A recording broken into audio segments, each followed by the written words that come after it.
السلام عليكم ورحمة الله وبركاته أحبابي الكرام. بنكمل لكم تصوير فيديوهات بيت الوطن وأرقام القطع. الفيديو دوت هنصور لكم الحي السابع بيت الوطن والحي الخامس ومنطقة الأوركيد كمان، وهنطلع لحد الحي التالت. الفيديو دوت مشينا شوارع رئيسية فقط لا غير. انا عارف ان احنا خدنا ارقام قطع، بس انا لسه هصور كل حي لوحده على حده. بس انا نزلت صورت الاحياء ديت سريعا كده نشوفها من بره ونشوف اخر التطورات ليها، بحيث ان احنا هننزل نصور لكم الحي السابع من جوه جال ارقام قطع، واللي عايز يزود ارقام قطع يكمل. الحي الخامس اللي عايز يزود ارقام قطع يكمل. الحي الثالث اللي عايز ارقام قطع يكمل. ابعتوا لنا كل ارقام القطع اللي انتوا عايزيننا نصورها واحنا هنصورها لكم ان شاء الله. نحاول نكمل الفيديوهات الخاصة بمنطقة بيت الوطن وأرقام القطع بشكل مهم جدا. ناس كتير محتاجة إن أنا أصور لهم أرقام القطع، ناس كتير محتاجة معلومات عن منطقة بيت الوطن بمناطق القطع ووصلت لحد فين والكلام دوت. وطبعا بفكركم لو حد محتاج أي حاجة في مراجعة العقود والأوراق القانونية بكل تفاصيلها يرجع لي وأنا هفيدكم فيها، وممكن اكون كمان معاكم بشكل مباشر. المهم ما تاخدوش قرار الا لما تبقوا عارفين انتوا هتشتروا ازاي وهتشتروا من مين. وتابعوا الفتره ديت الفيديوهات الشورتس اللي انا بعملها على القناه، مفيده جدا. يلا بينا نشوف الحي السابع والحي الخامس والحي الثالث سريعا، وهسيب لكم برضو لينكات فيديوهات قديمه عن الثلاث مناطق دولت بشكل عام، وان شاء الله ربنا يكرم ونكمل زي ما احنا ماشيين.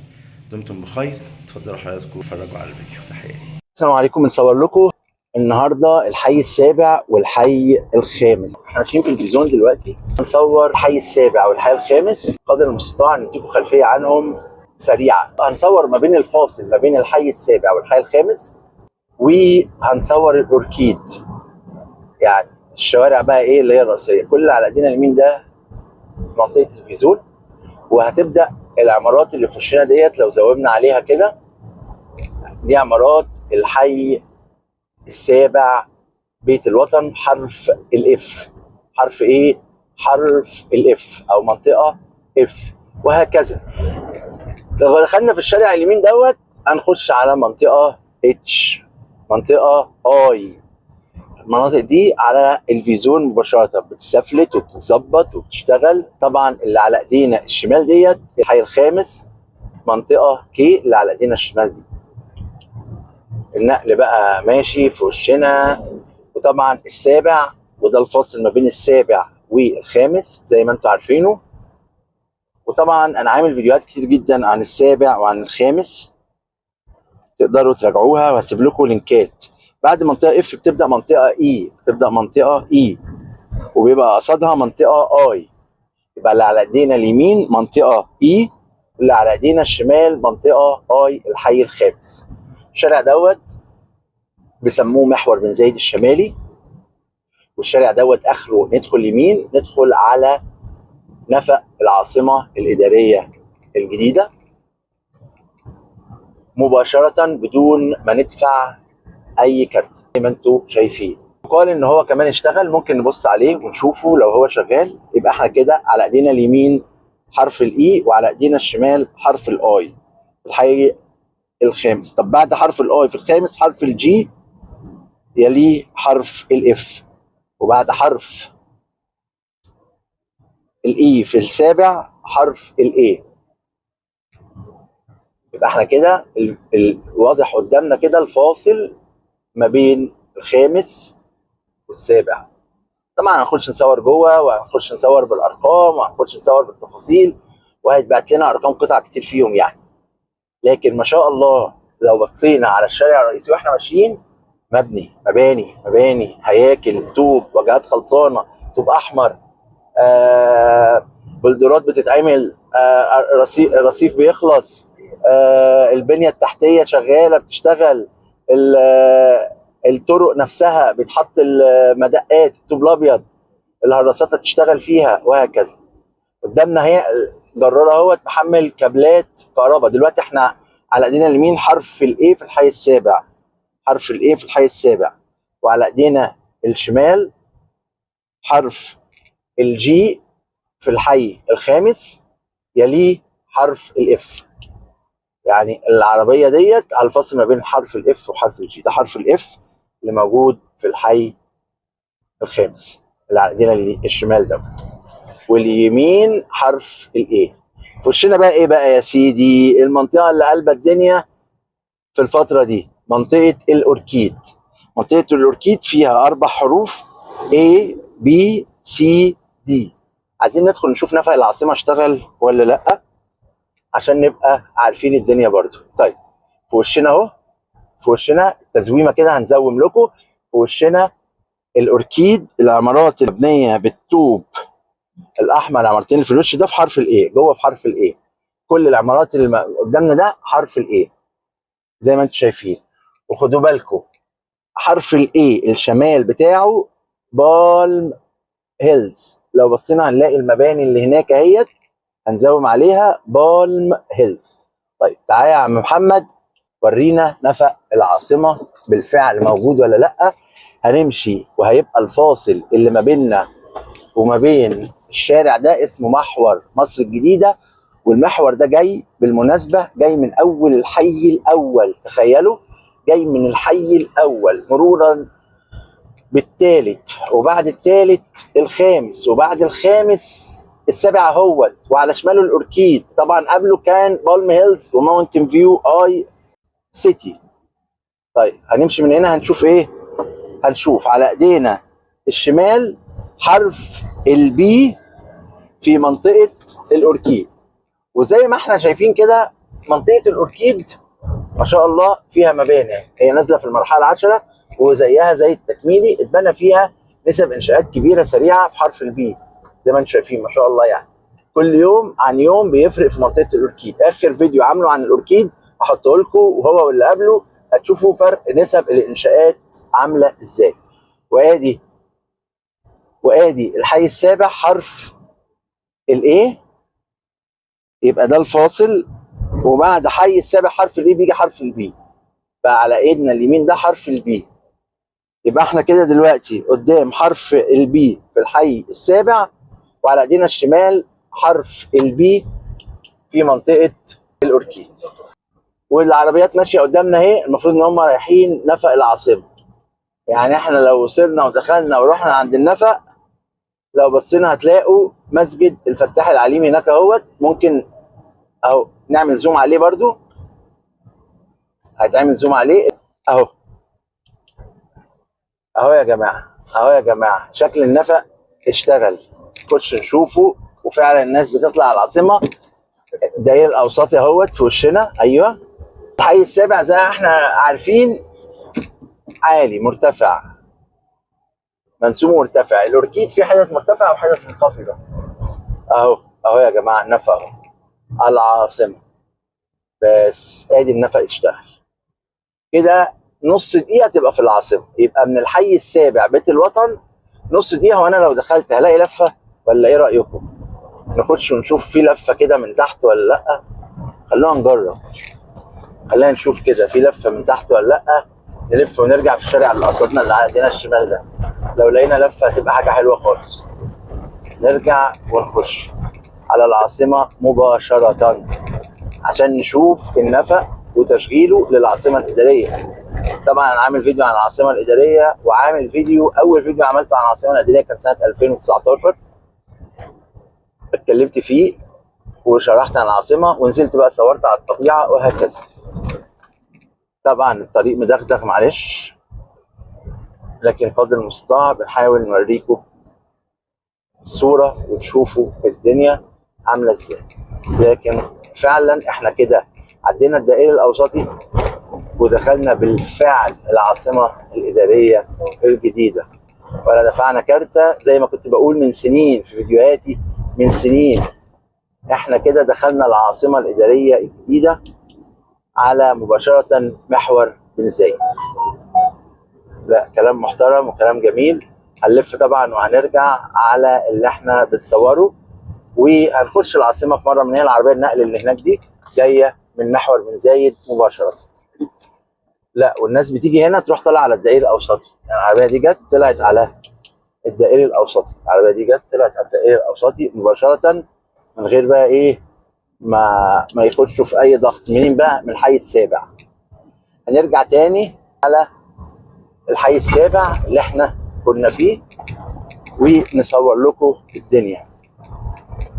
خارجين من النفق اهوت وطالعين، هنقابل الاوركيد وهنقابل الحي الخامس.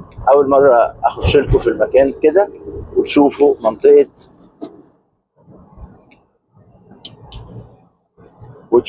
منطقه الحي السابع مع الاوركيد مع الخروج على العاصمه. وكده كاننا جايين منين بقى؟ كاننا جايين من العاصمه داخلين التجمع، مفيش اي حاجه، مفيش اي كارته، الدنيا تمام.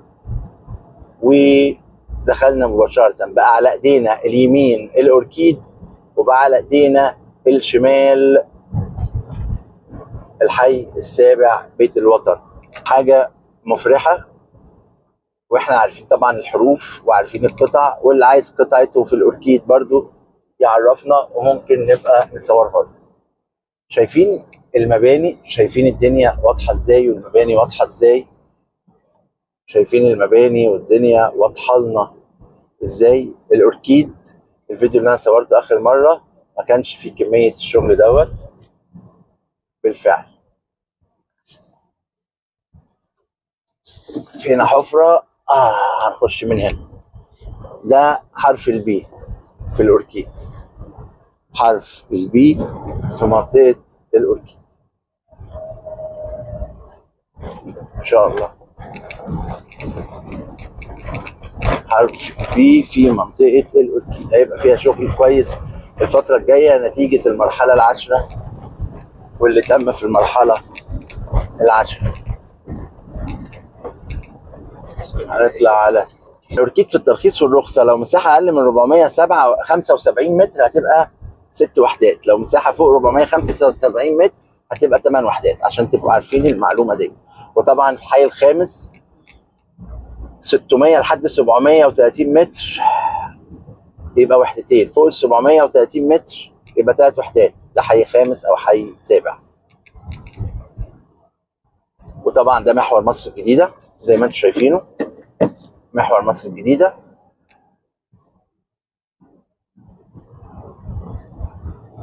بالما هيلز اهيت.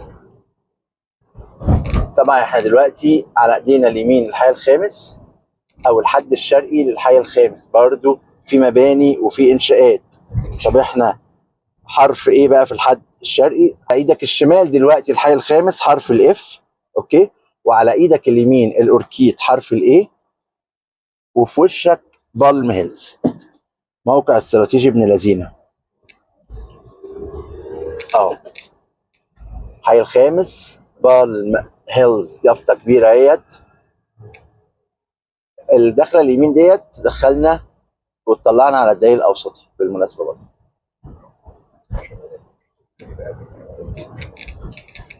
في منطقه الناس برضه عايزين تعرفها، منطقه شمال الاوركيد، في ناس بتسال عنها الفتره ديت. احنا هي اخر الشارع ده، هنجيبها لكم برضه بحيث ان انتوا تبقوا ايه فاهمينها. شمال الاوركيد غير الاوركيد. اللي على ايدينا الشمال حرف الاي دلوقتي، حرف الاي في الحي الخامس هو اللي على ايدينا الشمال شغال. شايفين نسبه الانشاءات والمباني. الفيديو دوت انا ما دخلتش جوه لان انا ما طلبش مني لسه ارقام قطع. هتجيبوا لي ارقام قطع على قد ما تقدروا وننزل نصورها لكم. الحي الخامس والحي السابع. بعد حرف الاي يجي حرف الدي، حرف الدي. وطبعا بالم هيلز على ايدينا اليمين، كل دي بالم هيلز. بعد ما تخلص بالم هيلز هيجي بعد كده الفاصل اللي ما بينها وما بين ماونتن فيو. لسه بالم هيلز على ايدينا اليمين والحي الخامس على ايدينا الشمال. بيخلص حرف الدي وهيجي حرف الاي.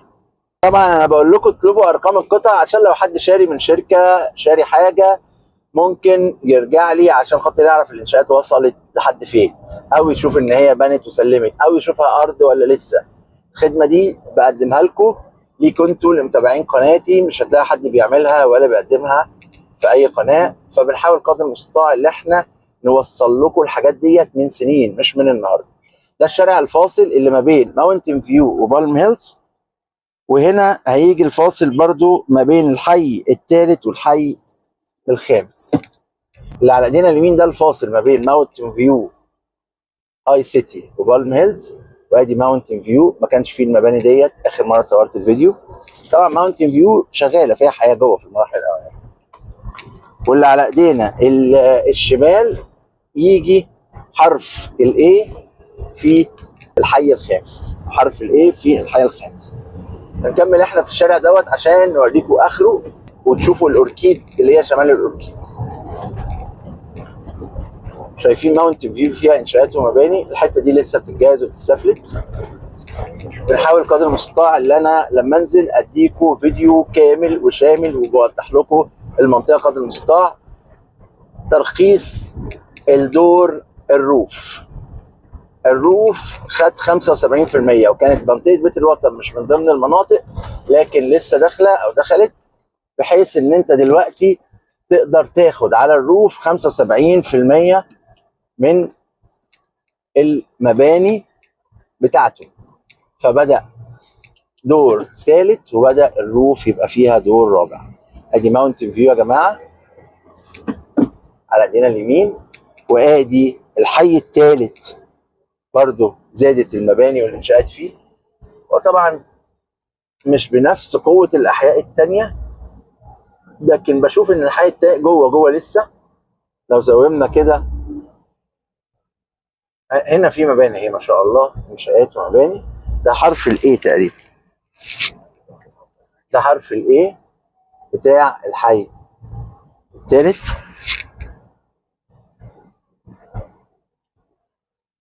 لو بصينا هنلاقي الدنيا ايه بتنخفض، هنا نازله وهنا ماونتن فيو اهي. ماونتن فيو برضه الشغل هنا زاد اكتر. طول ما في تشغيل اعرف ان هيكون في حياه في اقرب وقت ممكن. منطقه شمال الاوركيد اهي. احنا هنا دلوقتي على ايدينا الشمال الحي الثالث حرف ايه، وكان قبله مباشره الحي الثالث حرف دي. على ايدينا اليمين ادي منطقه شمال الاوركيد، بوريها لكم برضو. هي صلخه صغيره كده مش كبيره اهي، لكن بدا يبقى فيها مباني وانشاءات،